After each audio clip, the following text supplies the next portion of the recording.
2024 ಜನವರಿ 1ನೇ ತಿಂಗಳ 1ನೇ ತಾರೀಕಿನಲ್ಲಿ ಸಭೆಯ ಅನೇಕರಿಗೆ ನಾನು ಒಂದು ಮಾತು ಹೇಳಿದೆ.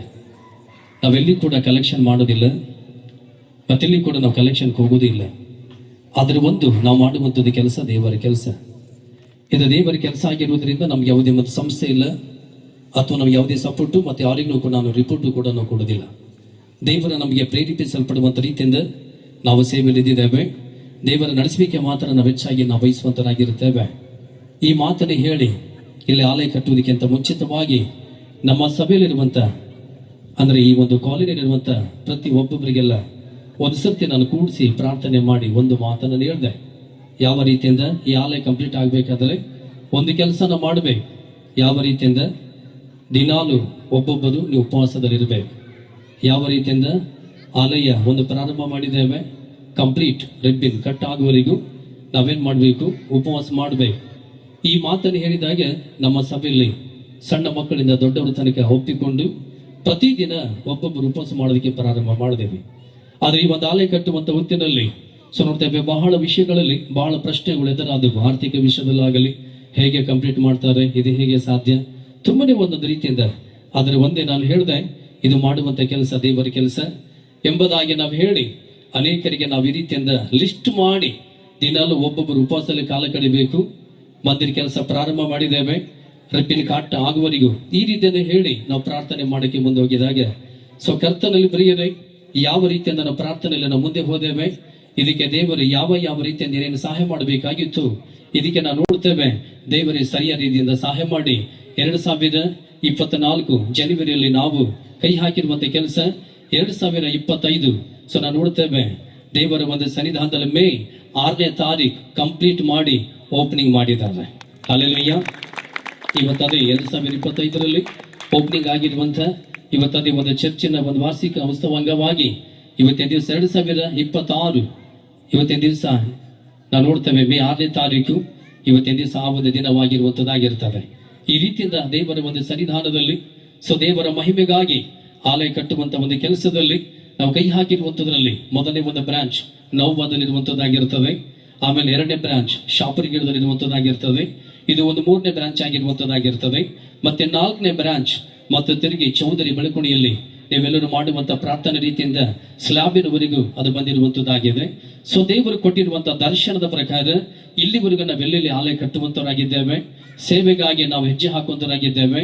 ಅದರ ಒಳಗಡೆ ನಾವು ಪ್ರಾರ್ಥನೆಯ ಒಂದು ದೇವರಿಗೆ ಮಹಿಮೆ ಅಂತ ರೀತಿಯಲ್ಲಿ ಒಂದು ಹೆಜ್ಜೆ ಹಾಕುವಂತರಾಗಿದ್ದೇವೆ ವಿನಃ ಬೇರೆ ನಮ್ಮ ಸ್ವಂತದಾಗಿರುವಂತ ಯೋಚನೆ ನಾವು ಯಾವುದು ಕೂಡ ನಾವು ಬಯಸಲಾಕ ನಾವು ಇಷ್ಟಪಟ್ಟಿಲ್ಲ.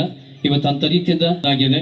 ಅದರ ಅಂಗವಾಗಿ ಇವತ್ತಿನ ದಿವಸ ಈ ಒಂದು ಸಭೆಯಲ್ಲಿ ಅನೇಕ ಆತ್ಮೀಯರು ಮತ್ತೆ ನಮ್ಮ 4 ಬ್ರಾಂಚಿನಲ್ಲಿ ಕೂಡ ಅನೇಕ ಆತ್ಮೀಯರು ಮತ್ತೆ ಮೇಲಿರುವಂತಹ ಹಿರಿಯರು ಕೂಡ ಇವತ್ತಿನ ದಿವಸ ಮೊದಲನೇ ಬ್ರಾಂಚಿನವರು ಇದ್ದಿದ್ದಾರೆ, ಮತ್ತೆ 2ನೇ ಬ್ರಾಂಚಿನವರು ಇದ್ದಿದ್ದಾರೆ, 3ನೇ ಬ್ರಾಂಚಿನವರು ಇದ್ದಿದ್ದಾರೆ.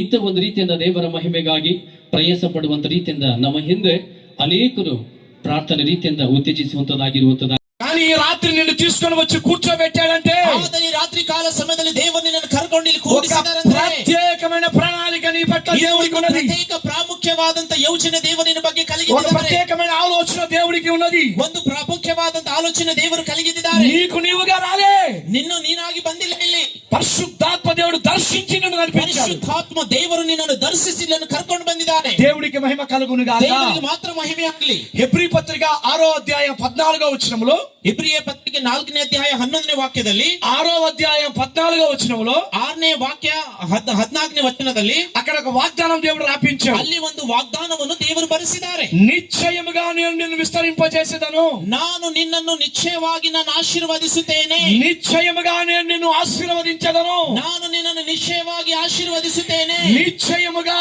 ನಿಶ್ಚಯವಾಗಿ నిశ్చయముగా ನಿಶ್ಚಯವಾಗಿ నిశ్చయముగా ನಿಶ್ಚಯವಾಗಿ దేవుడు ఈ పరిచర్యను విస్తరింపజేయబోతున్నాడు. ದೇವರು ಸೇವೆಯನ್ನು ಅಭಿವೃದ್ಧಿ ಪಡಿಸಲಿಕ್ಕಿದ್ದಾರೆ. ఈ పరిచర్య సరిహద్దులు విశాలపరచబడబడుతున్నాయి. ಈ ಒಂದು ಸಭೆಯ ವಿಸ್ತಾರವಾಗಿ ದೇವರು ಆಶೀರ್ವಾದ ఈ సేవలు శాఖలుగా దేవుడు ಈ విస్తరించబోతున్నాడు. ಸೇವೆಯನ್ನು ಇನ್ನ ಹೆಚ್ಚಾಗಿ ದೇವರ ಆಶೀರ್ವಾದ ಮಾಡಲಿಕ್ಕಿದ್ದಾರೆ.